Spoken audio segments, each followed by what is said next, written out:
नमस्कार, आप देख रहे हैं के न्यूज। मैं हूं आपके साथ सोनी चौहान। अखिलेश के मन में क्या?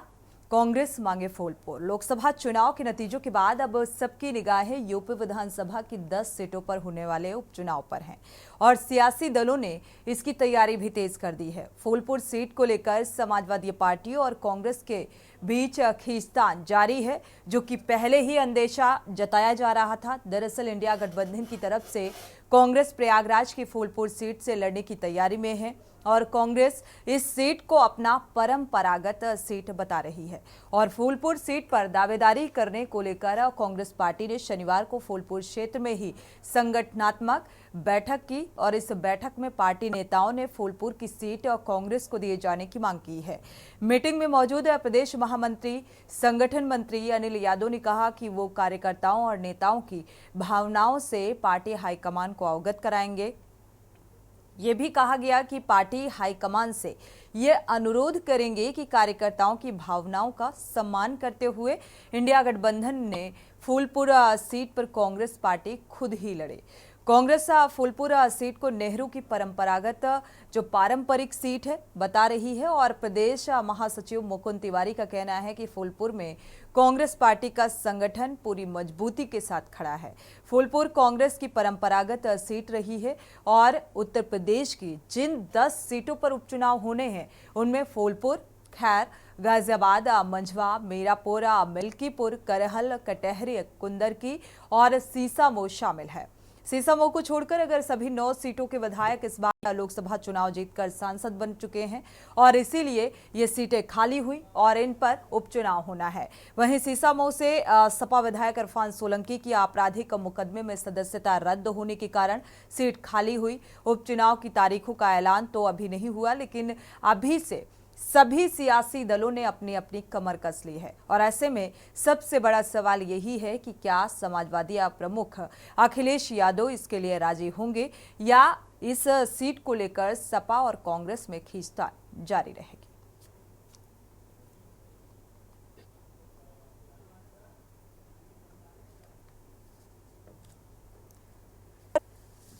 तो फिलहाल सभी राजनीतिक दल जो हैं वो अब यूपी विधानसभा उपचुनाव की तैयारियों में जुट चुके हैं, क्योंकि बैठकों का दौर शुरू हो चुका है।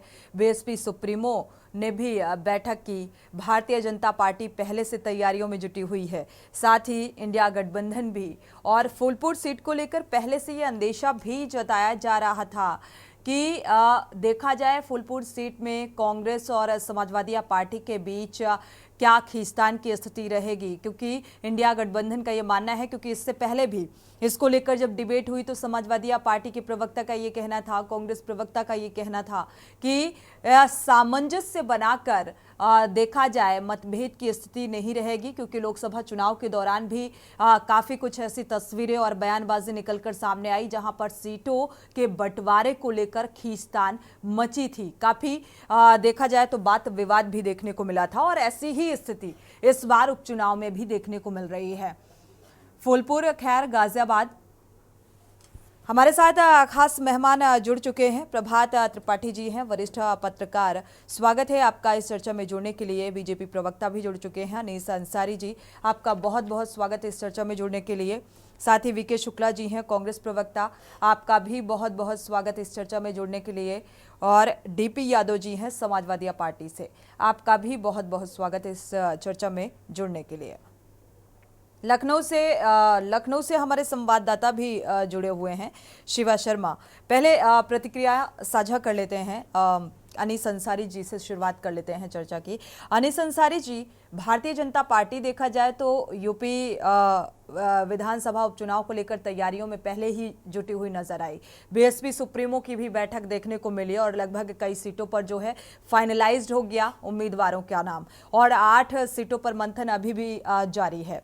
ऐसे ही इंडिया गठबंधन, समाजवादी पार्टी का भी यही तैयारियां जोरों पर चल रही हैं और जीत का दावा सभी पार्टियां करती हुई नजर आ रही हैं और फूलपुर सीट जो है अब चर्चा में है।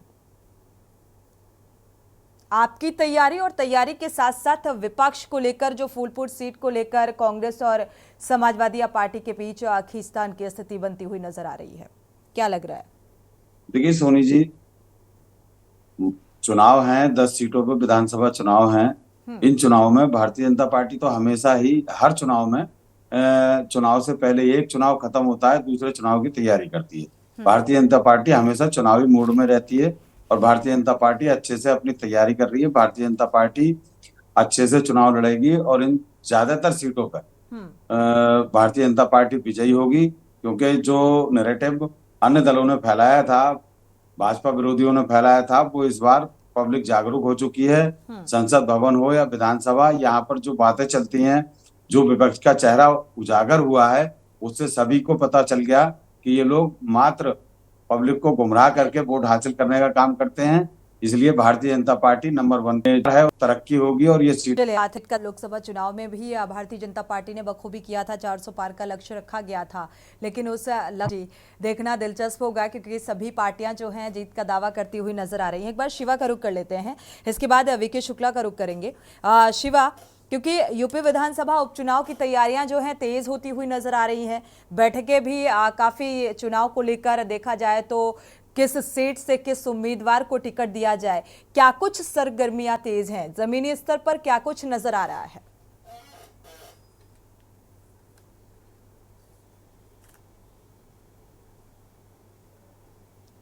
देखिए, बैठकें तो बहुत जोर शोर से हो रही, चाहे समाजवादी पार्टी की बात करें या भारतीय जनता पार्टी की बात करें। जब भी किसी भी दौर पर बैठक होती है तो उसमें उपचुनाव को लेकर के हमेशा मुख्यमंत्री बात करते हैं और अखिलेश यादव जो पूर्व मुख्यमंत्री रहे हैं उत्तर प्रदेश के, वो भी अपनी बैठकों में उपचुनाव को लेकर के बात करते हैं और हमेशा अपने कार्यकर्ताओं से और नेताओं से जानने की कोशिश करते हैं कि आखिरकार उस सीट पर दावेदारी जिसकी है, आखिरकार वो कैंडिडेट सही है उतारना या नहीं है। कुछ चीजों को लेकर के समाजवादी पार्टी एकदम बहुत साफ है कि जो भी सीटें, पहले आंकड़ेबाजी से आप समझिए कि उत्तर प्रदेश की जिन 10 विधानसभा सीटों पर उपचुनाव होने हैं उसमें से 5 सीटें समाजवादी पार्टी के पास थी, 1 सीट निषाद पार्टी के पास थी, दूसरी सीट आरएलडी के पास थी और 3 सीटें बीजेपी के पास थी। तो समाजवादी पार्टी के पास जो सीटें थी वो उस बात को लेकर के अश्योर है कि उनके विधायक वहीं पर उन्हीं के काबिज होंगे, क्योंकि उनकी पकड़ उस क्षेत्र में बहुत ज्यादा है। अब समाजवादी पार्टी की सबसे ज्यादा ताकत उन 5 सीटों पर है जो एक निषाद के पास और एक आरएलडी के पास और 3 बीजेपी के पास है। तो अलग अलग सीटों पर समाजवादी पार्टी के जो पदाधिकारी है, लड़ाई जबरदस्त है। बिल्कुल शिवा, वो उनके विधायक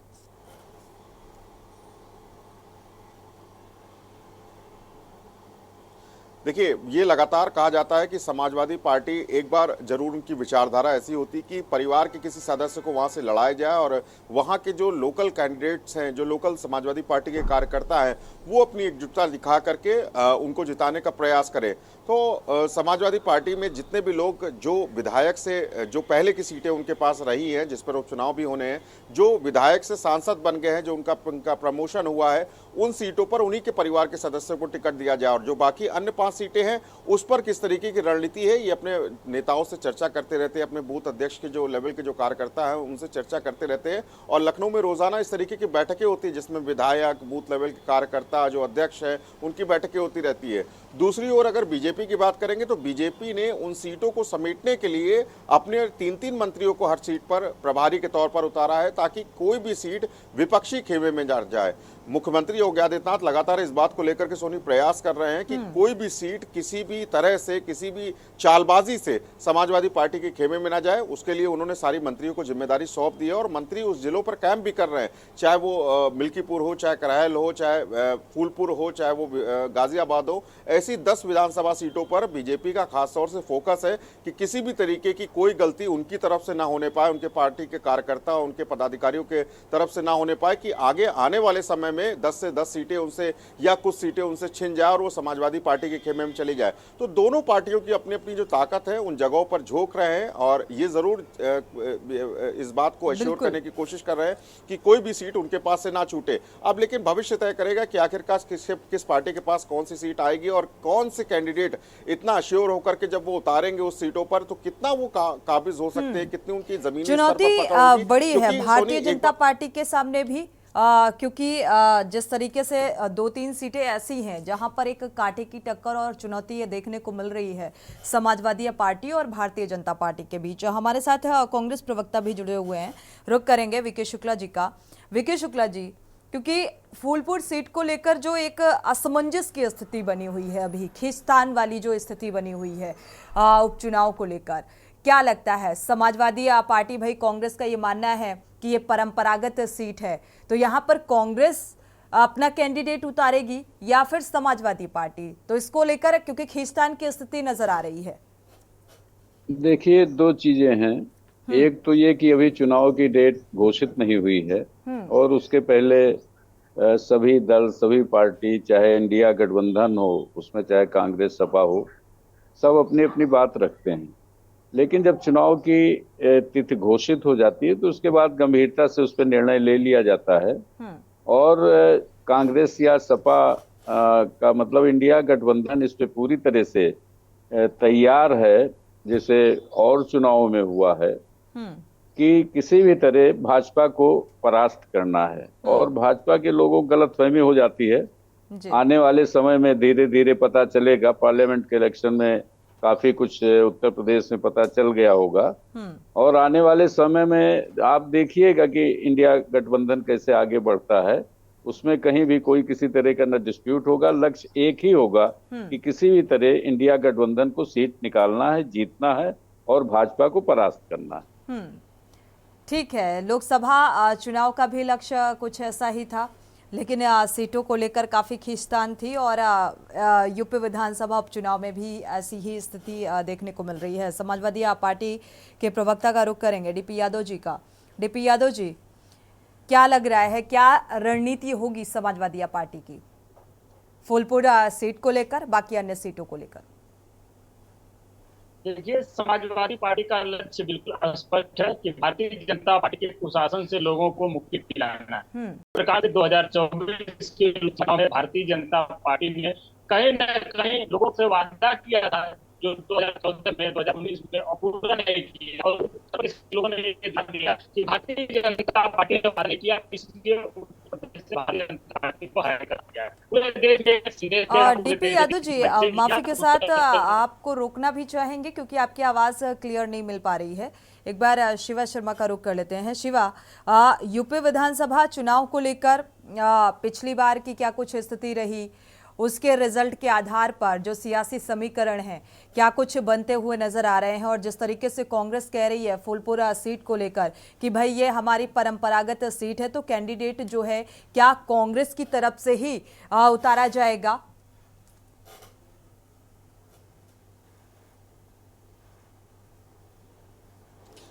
देखिए सुनिए, अखिलेश यादव की कई बार लखनऊ के अंदर प्रेस कॉन्फ्रेंस हुई है और उस प्रेस कॉन्फ्रेंस में हम जैसे तमाम लोग मीडिया कर्मी जो है वो उनसे बार बार पूछते हैं कि गठबंधन में क्या जो उपचुनाव होने वाले हैं तो क्या गठबंधन में कांग्रेस को कुछ सीटें देने की मांग करेंगे, तो वो हमेशा कहते हैं कि वो समय आने पर बताया जाएगा। लेकिन एक बात ये भी बहुत ज्यादा तय है कि गठबंधन जो है वो लोकसभा चुनाव के मद्देनजर हुआ था।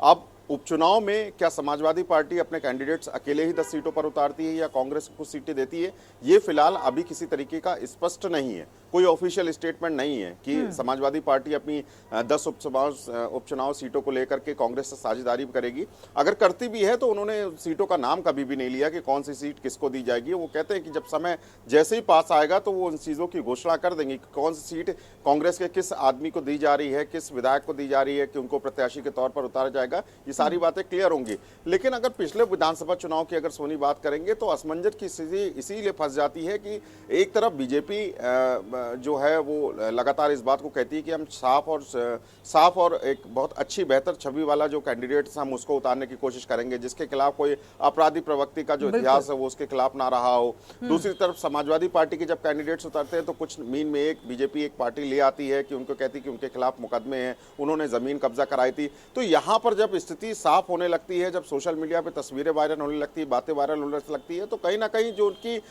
जो एक साख बनी होती है उसमें कहीं ना कहीं बहुत ज्यादा असर पड़ता है। तो अब समाजवादी पार्टी को अपने कैंडिडेट से इन 10 सीटों पे अगर उतारने भी है तो सबसे पहले उनको देखना होगा कि किसी तरीके का प्रोपोगंडा ना फैले उनके कैंडिडेट्स को उतारने के बाद, क्योंकि लोकसभा चुनाव में भी कई जगह ऐसा हुआ था कि समाजवादी पार्टी के जिस कैंडिडेट को ऑफिशियली उतारा गया वहां से उनको पुल बैक करना पड़ा, उसकी जगह नया कैंडिडेट उतारना पड़ा। तो अब आप अपनी सीटों पर कौन सा कैंडिडेट उतारते हैं उसका बैकग्राउंड भी आपको तलाशना होगा। तो अब इन 10 सीटों का जो खेल है आने वाले समय में सोनी, वो बहुत ज्यादा महत्वपूर्ण इसलिए भी हो जाता है कि आपको सबसे पहली बात तो साफ सुथरी सभी का कैंडिडेट उतारना है और वो कितनी मजबूती से ग्राउंड पर लड़ने के लिए तैयार है और कितने लोग इसका साथ दे रहे हैं। क्योंकि पिछले लोकसभा चुनाव की अगर हम बात करें तो शिवा, वापसी करेंगे, ब्रेक का वक्त हो रहा है, साथ ही ब्रेक से जब वापस लौटेंगे तो प्रभात त्रिपाठी जी का भी रुख करेंगे। लेकिन 10 सीटों में से कुछ सीटें ऐसी हैं जहां पर भारतीय जनता पार्टी को काफी चुनौतियां मिलती हुई नजर आ रही हैं। उन सीटों पर भी चर्चा को आगे बढ़ाएंगे एक छोटे से ब्रेक के बाद। आप देख रहे हैं के न्यूज खबर।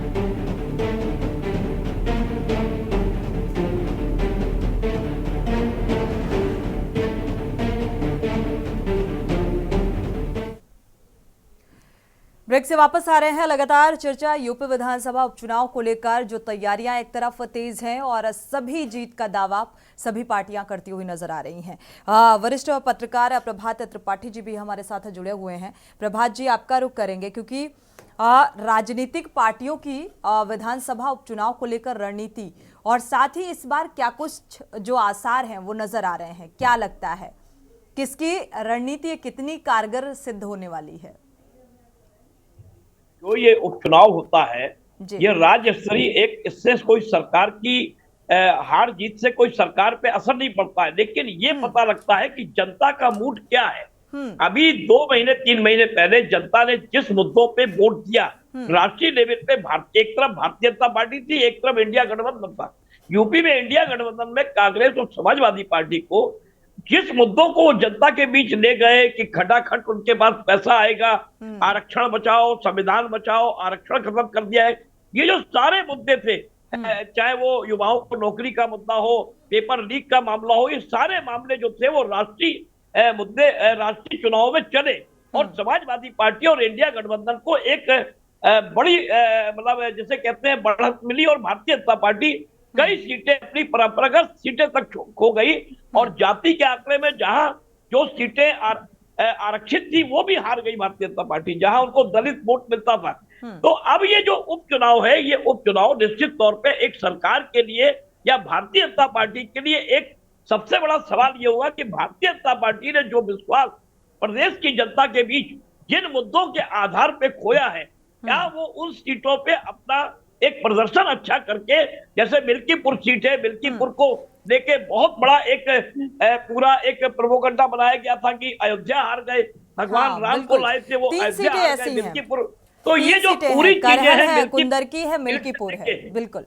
एक बार सोनी जी, मिल्कीपुर सीट से लेके करहल सीट और कानपुर की जैसे आपकी कानपुर की है सीट 3 और फूलपुर की सीट है और गाजियाबाद की सीट है, खेर की सीट है, ये सारी सीटें इनके जो सहयोगी दल है, चाहे वो भारतीय जनता पार्टी के निषाद पार्टी हो या आरएलडी हो या समाजवादी पार्टी के साथ कांग्रेस का गठबंधन है। कांग्रेस फूलपुर सीट मांग रही है, सपा कह रही हम नहीं देंगे। तो अब ये एक गठबंधन का भी एक इम्तिहान है कि क्या ये समाजवादी पार्टी और कांग्रेस 5-5 की बात कर रही है, उस पर कहां तक उनके राष्ट्रीय अध्यक्ष तय कर पाएंगे।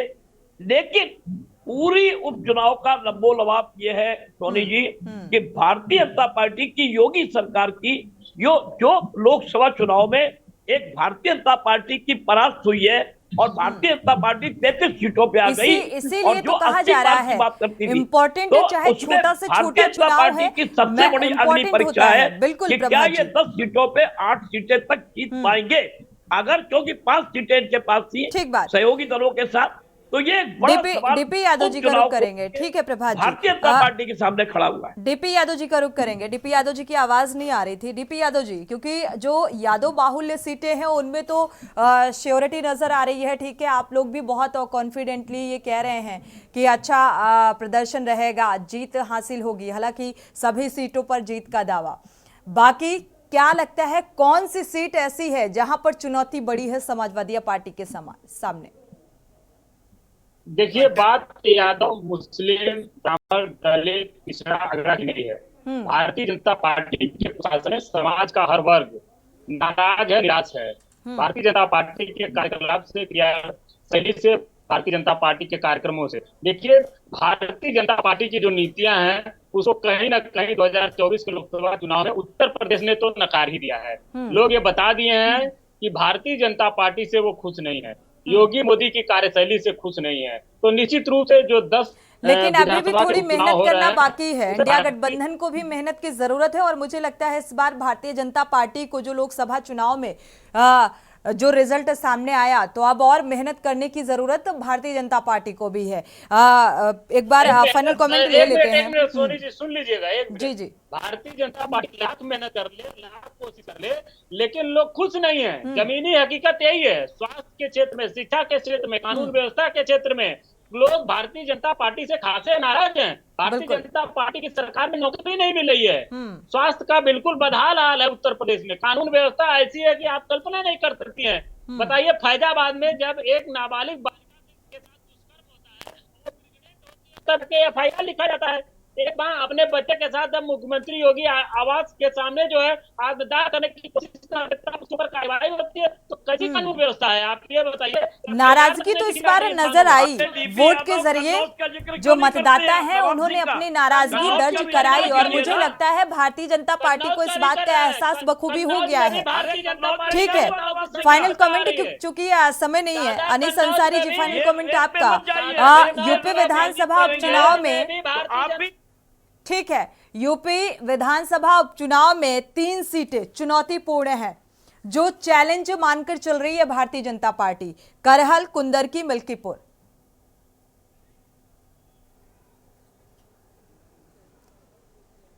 अनीस अंसारी जी।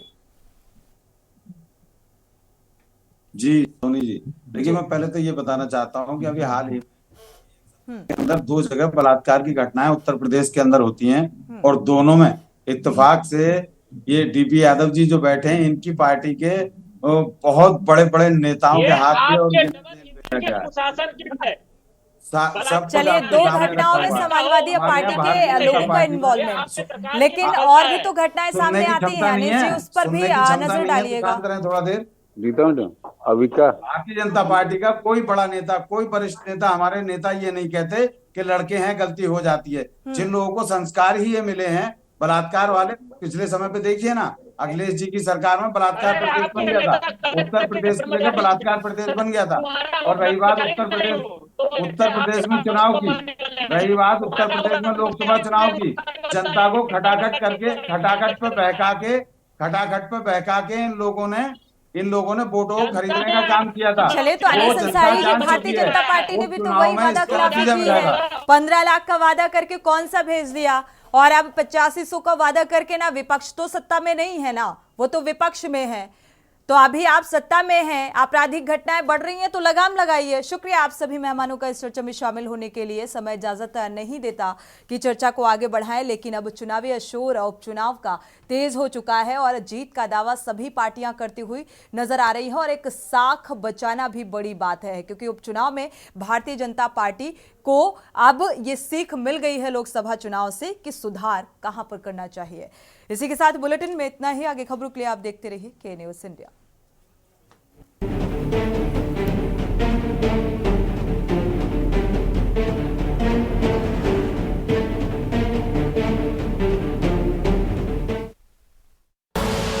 आप देख रहे हैं के न्यूज़, खबरों का सारथी।